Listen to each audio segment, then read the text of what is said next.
Shalom, selamat pagi, salam sejahtera bagi saudara yang dikasihi Tuhan. Apa kabar saudara?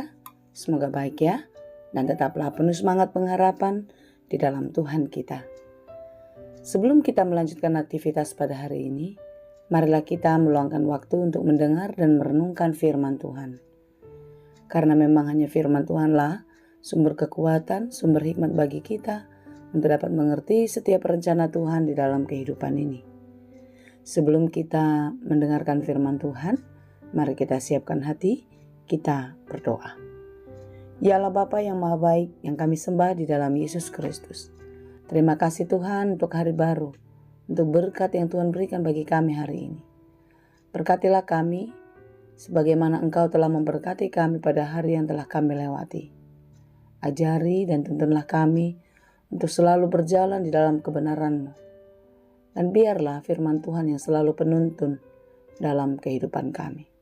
Sebab itu Tuhan, terangilah hati dan pikiran kami. Ajari kami untuk mengerti firman-Mu yang sebentar lagi akan kami dengar. Berfirmanlah Engkau ya Bapa, sebab kami telah siap mendengar. Kasih karunia dan damai sejahtera dari Allah Bapa Tuhan kita, dan dari anaknya Tuhan Yesus Kristus dan Roh Kudus, menyertai saudara sekalian. Amin. Firman Tuhan untuk kita pada hari ini yang ditetapkan menurut Almanak KKBP Selasa 17 Desember 2024 tertulis dalam kitab Lukas 1 ayat 52. Dalam bahasa Batak dan bahasa Indonesia demikianlah dikatakan. Akka nagugui di pai jurdo sian habang sana sida dipabakit do aka nametmet. Ia menurunkan orang-orang berkuasa dari tatanya dan meninggikan orang-orang yang rendah. Demikianlah pembacaan firman Tuhan.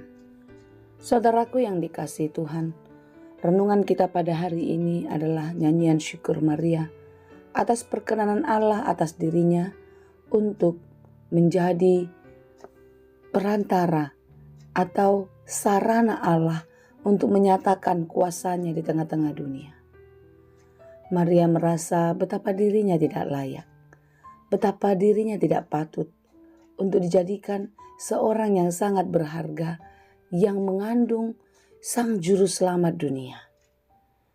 Maria dipilih bukan karena dia orang yang hebat, orang yang terkenal, berasal dari kota yang besar dan lain sebagainya.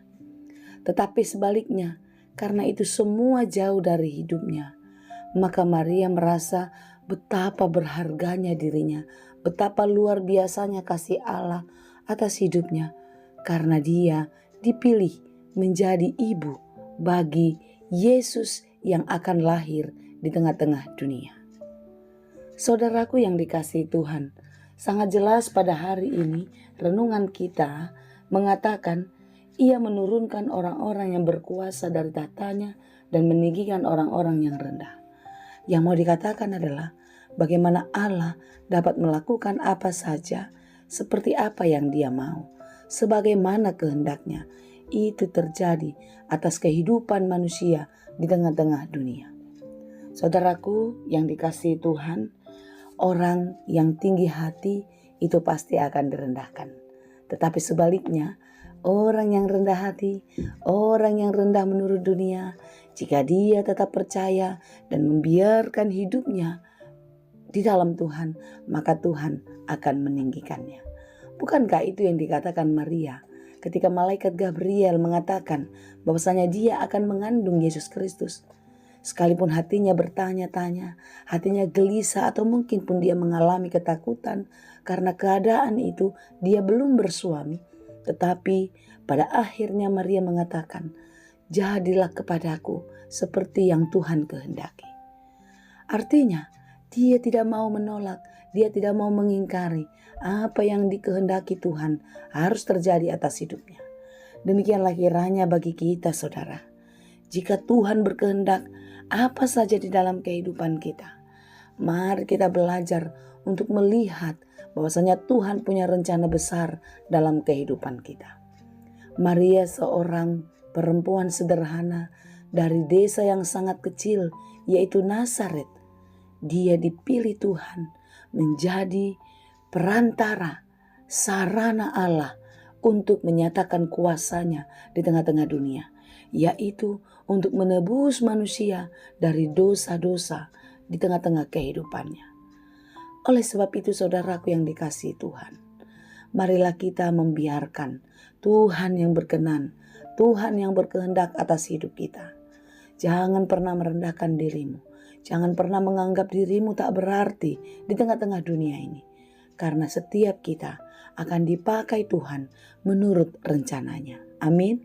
Siapapun kita, sebagai apapun peran kita di tengah-tengah dunia ini, yakinlah saudara, ada maksud rencana besar Tuhan di dalam kehidupan kita, di tengah-tengah dunia melalui kehidupan kita.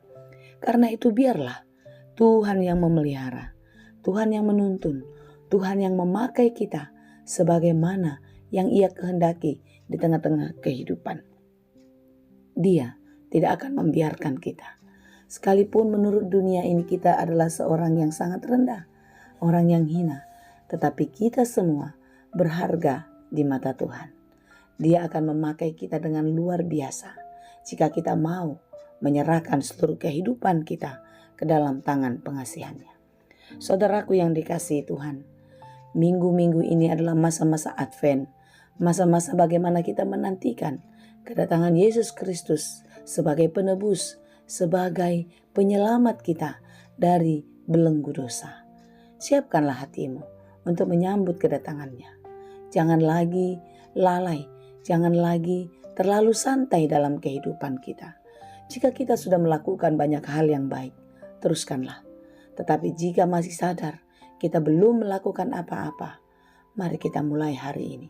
Selagi Tuhan masih beri waktu kesempatan kepada kita, mari kita melakukan yang baik, membiarkan hidup kita diatur oleh Tuhan di dalam segala kehendak-Nya.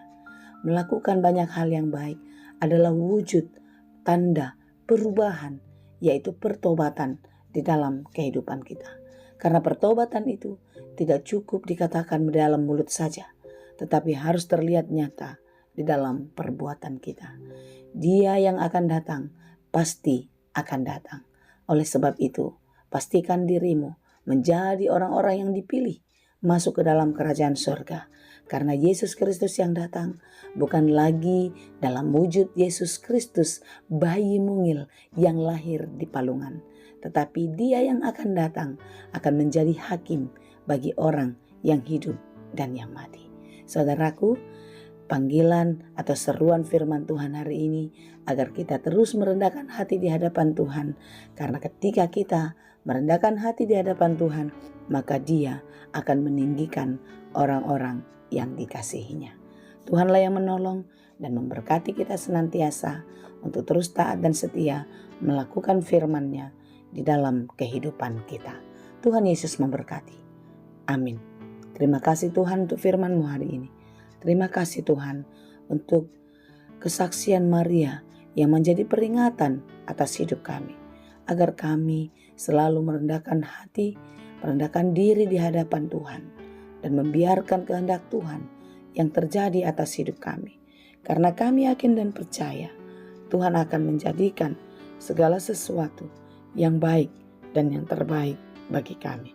Berkati kami hari ini, kasihanilah kami, ajari dan mampukan kami untuk melakukan semua pekerjaan kami dengan baik di dalam Tuhan.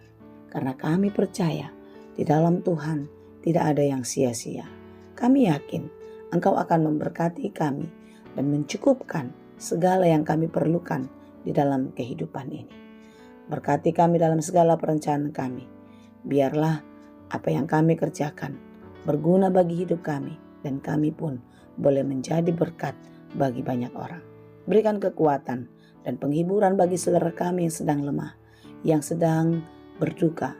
Biarlah kekuatan yang daripada Tuhan memberikan semangat yang baru bagi mereka semua. Demikian juga bagi mereka yang sakit, Engkaulah yang memulihkan dan menyembuhkannya. Terima kasih Bapa yang baik, terpuji termulialah Engkau di dalam Yesus. Kami berdoa dan mengucap syukur. Anugerah Tuhan kita Yesus Kristus, kasih karunia Allah Bapa, dan persekutuan Roh Kudus, itulah kiranya yang menyertai dan memberkati kamu sekalian. Amin.